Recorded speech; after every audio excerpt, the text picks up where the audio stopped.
So, thought I'd do another update. It feels like the right time to do so, as I'm in a pretty good place right now. Unfortunately, there have been some pretty dark times.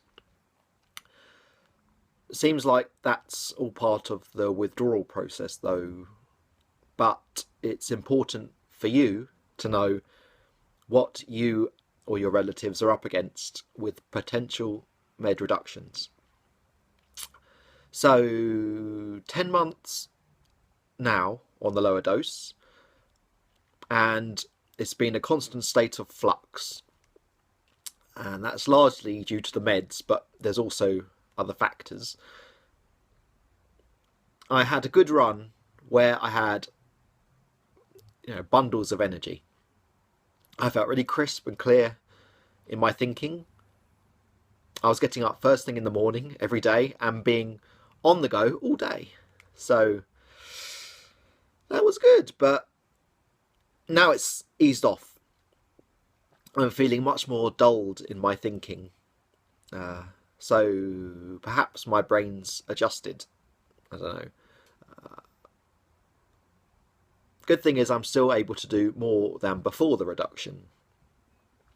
However, one day I just woke up and life just felt really bitter. Everything was deeply unpleasant. Things I'd usually enjoy. And it was around that time I heard a voice that said, "Kill yourself." Up until now, my voices have been more like I'm hidden somewhere and lots of people are walking past and I'm catching snippets of their conversations. This one was different though. It was as though I was spotted and addressed in person. I mean, it was a bit chilling, but mostly it was just weird and mostly just weird. Yeah. So I just carried on without really heeding it at all. Anyway, by the time the evening rolled round that day, I was in a really bad state. And you'd think the thing to do would be to reach out for help. But I didn't have the energy to think about everything that would involve. So what would people say? What would happen? My mind just didn't have the energy to conceptualize all of that. It was easier to drink, and so self-medicating easier, but not the best idea. But what can you do?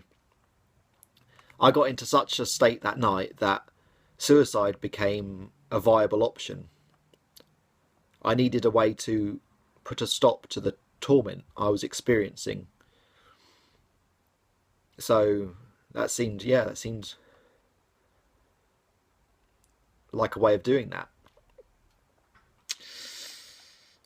So yeah, I was overwhelmed. I was having thoughts of, or images of, cutting my own throat, and it was quite distressing, as I'm sure you can imagine.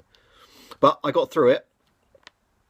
I felt like I was being consumed by this shadow, but somehow, don't ask me how, I managed to cling to the light.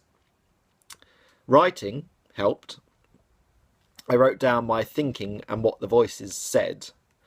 This convinced me that if I went to sleep, I'd wake up and probably feel totally different. So that's what I did. It was a real effort though, so... Then, after a period of time, I got into another bad way. I wasn't being tormented this time round. I just got beyond caring. I was in a really reckless state. At that time, I literally saw myself cutting my arm. And so I did it. There were no words in my head, no reasoning, it just happened. I mean, I've heard people say that they did what the voices told them to because the voices told them. So maybe it's similar. I certainly didn't question it. It felt like I was acting on autopilot, like I was compelled by something. Luckily, I haven't had any troubles like that for over a month now. At one point, I wondered if the voices being so strong was a result of them being less subdued on the lower dose. But now they've dropped away almost completely. So it seems that my brain, being extra raw and sensitive, caused them to become stronger. In my next video, I'd like to discuss that point more.